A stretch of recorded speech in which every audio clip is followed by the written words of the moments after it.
Everyone and welcome to our channel super 30 medical. इस video में हम लोग पढ़ेंगे इस टॉपिक के बारे में जो है some animals eat grass as food, मतलब कुछ जानवर जो कि घास को फूड के रूप में खाते हैं। तो ऐसे कौन कौन से जानवर हैं, जैसे कि कैटल है, जितने भी गाय भैंस है, जिराफ है, शीप, गोट, ये सब घास को मतलब ग्रास को फूड के रूप में खाते हैं। तो इनको देखेंगे कि घास में ऐसा क्या पाया जाता है कि इनको इतनी एनर्जी मिल जाती है। दिखने में तो केवल घास ही होती है, लेकिन उनको इतनी एनर्जी मिल जाती है कि वो चल फिर सकते हैं और सारे काम आसानी से कर सकते हैं। So will see what type of nutrition is found in grass. तो ग्रास में ऐसा कौन सा न्यूट्रिएंट पाया जाता है जो इनको इतनी एनर्जी दे देता है। तो वो न्यूट्रिएंट है cellulose. Cellulose is a carbohydrate. Cellulose एक कार्बोहाइड्रेट होता है, और जैसे कि हम सभी लोग को पता है कि सेलुलोज जो प्लांट की सेल वॉल होती है उसको फॉर्म करने में हेल्प करता है। मतलब जो प्लांट की सेल वॉल होती है वो सेलुलोज से बनी होती है। सेलुलोज के साथ साथ एक और मटेरियल होता है जिससे प्लांट की सेल वॉल बनी होती है, उसका नाम है पेक्टिन। तो प्लांट्स की जो सेल होती है उसके किनारे किनारे एक वॉल पाई जाती है जिसका नाम सेल वॉल होता है, और वो सेल वॉल सेलुलोज और पेक्टिन से बनी होती है। पेक्टिन का नाम आपने पहली बार सुना होगा। तो सेलुलोज और पेक्टिन से प्लांट्स की सेल वॉल बनी होती है। अब जैसे कि सेल वॉल है, वॉल मतलब बहुत ही कठोर होगी, तो सेलुलोज जो होता है वो एक हार्ड मटेरियल होता है। अब हार्ड मटेरियल है तो इसको डाइजेस्ट करने में भी कठिनाई होगी, आसानी से डाइजेस्ट नहीं होगा।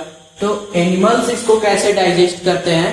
एनिमल्स इसको डाइजेस्ट करने के लिए कुछ बैक्टीरियाज की मदद लेते हैं, जो बैक्टीरियाज सेलुलोज को डाइजेस्ट करते हैं।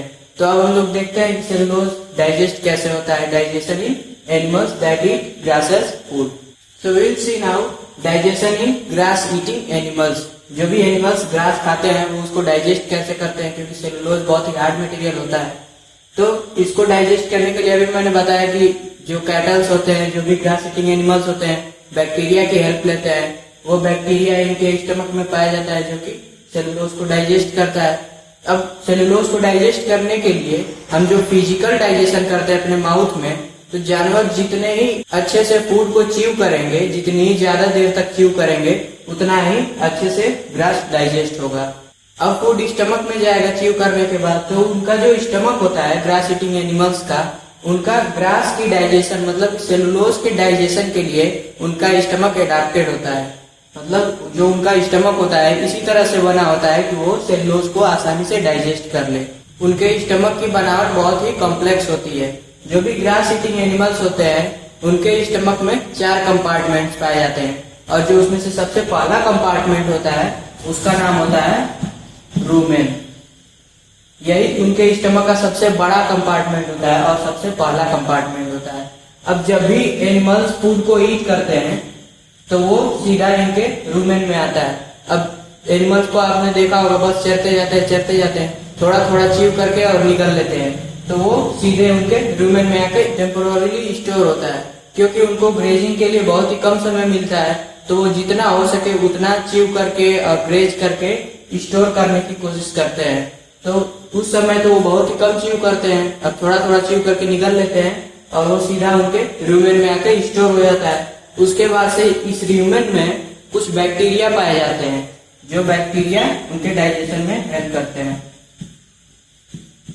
ये बैक्टीरिया ग्रास में प्रेजेंट सेलुलोज को डाइजेस्ट करने का काम करते हैं।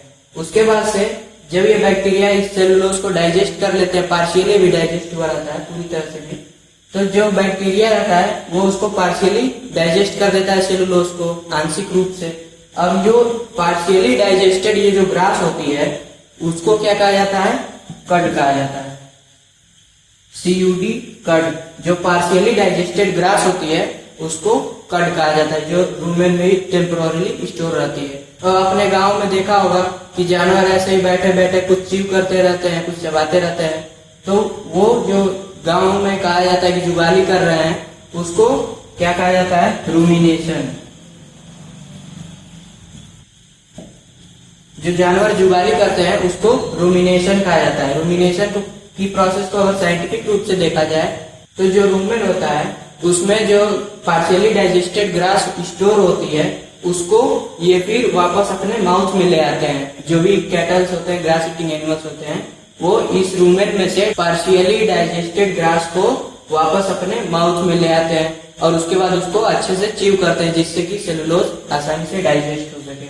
उसके बाद से च्यू करने के बाद वो फिर स्वॉलो करते हैं और ये उसके बचे हुए, उसके स्टमक के बचे हुए 3 कंपार्टमेंट्स में जाता है और उसके बाद वहां से इंटेस्टाइन में जाता है ताकि उसका एब्जॉर्प्शन और एसिमिलेशन हो सके।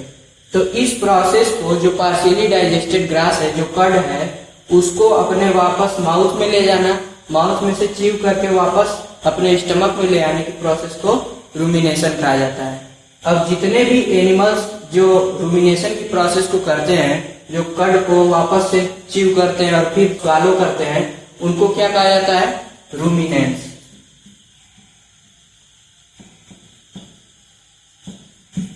So ruminants are those organisms, those grass-eating animals which show the process of rumination and chew the cud. मतलब जो partially digested grass है, उसको चबाने वाले जो ऑर्गेनिजम्स होते हैं, उनको ruminants कहा जाता है। अब जितने भी ruminants होते हैं, वो केवल ग्रास ईट करके भी जिंदा रह सकते हैं, क्योंकि उनका स्टमक ऐसे एडाप्टेड है, ऐसे इवॉल्व हो गया है कि वो ग्रास से, सेलुलोज से एनर्जी डेराइव कर ले रहे हैं। लेकिन अगर हम लोगों को ग्रास दे दिया जाए तो हम केवल उसे खाकर जिंदा नहीं रह सकते हैं, क्योंकि हमारे अंदर ना तो रूमेन है, ना ही सेलुलोज को डाइजेस्ट करने वाले बैक्टीरिया है, ना ही हम रूमिनेशन की प्रोसेस को कर सकते हैं। तो इसीलिए हम केवल ग्रास को खाकर जिंदा नहीं रह सकते हैं।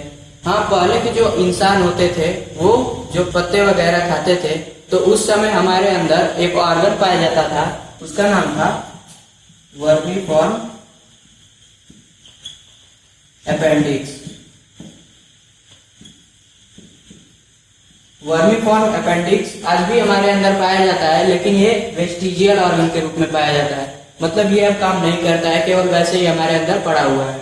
वर्मीफॉर्म अपेंडिक्स हमारी स्मॉल इंटेस्टाइन और लार्ज इंटेस्टाइन के ज्वाइंट पर पाया जाता है। आपने देखा होगा कई बार डाइजेस्टिव सिस्टम के चार्ट में कि वहां पर एक छोटा सा ऑर्गन ऐसे लटका हुआ बना रहता है, वो वर्मीफॉर्म अपेंडिक्स होता है।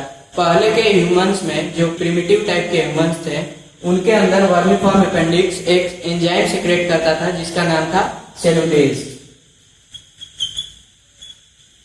सेलुलेज एंजाइम सेलुलोज को डाइजेस्ट करने के लिए बना था, लेकिन जब इंसानों ने भोजन को पकाकर खाना शुरू कर दिया और उसको पत्ते वगैरह खाना बंद कर दिया, तो ये जो वर्मीफॉर्म अपेंडिक्स था, इसकी उपयोगिता कम हो गई।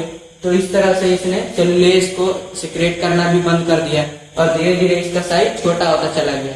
तो इस तरह से ये अब वेस्टिजियल ऑर्गन के रूप में पाया जाता है और इसीलिए अब हम सेलुलोज को खा करके डाइजेस्ट नहीं कर पा रहे हैं, क्योंकि सेलुलेज एंजाइम हमारे अंदर बनना बंद हो चुका है। अब अगर आपसे कोई पूछे कि मीट खाकर पचाना आसान है या फिर पत्ते खाकर पचाना आसान है, जैसे बाजी वगैरह, तो आप क्या कहेंगे कि मीट खाकर पचाना आसान है। क्यों? क्योंकि पत्तों में सेलुलोज पाया जाता है, जो कि ग्रास में, सेल वॉल्स में पाया जाता है, मैंने बताया अभी। तो पत्तों में सेलुलोज पाया जाता है जिसको हम लोग डाइजेस्ट नहीं कर सकते हैं, तो इसीलिए मीट को खाकर पचाना ज्यादा आसान होता है। So this was digestion in grass eating animals. अगली वीडियो में हम एक ऐसे ऑर्गेनिज्म के बारे में पढ़ेंगे जिसका न तो फिक्स्ड शेप है, मतलब उसकी बॉडी का कोई फिक्स्ड शेप ही नहीं है, वो जिस आकार में चाहे उस आकार में बन सकता है, न ही उसका फिक्स्ड माउथ है, न ही फिक्स्ड पैर है, फिर भी वो इंजेक्शन करता है, डाइजेशन करता है, इजेशन करता है, सारी प्रोसेस करता है और वो एक ऑर्गेनिज्म है। तो मिलते हैं हम अगले वीडियो में। Thanks for watching.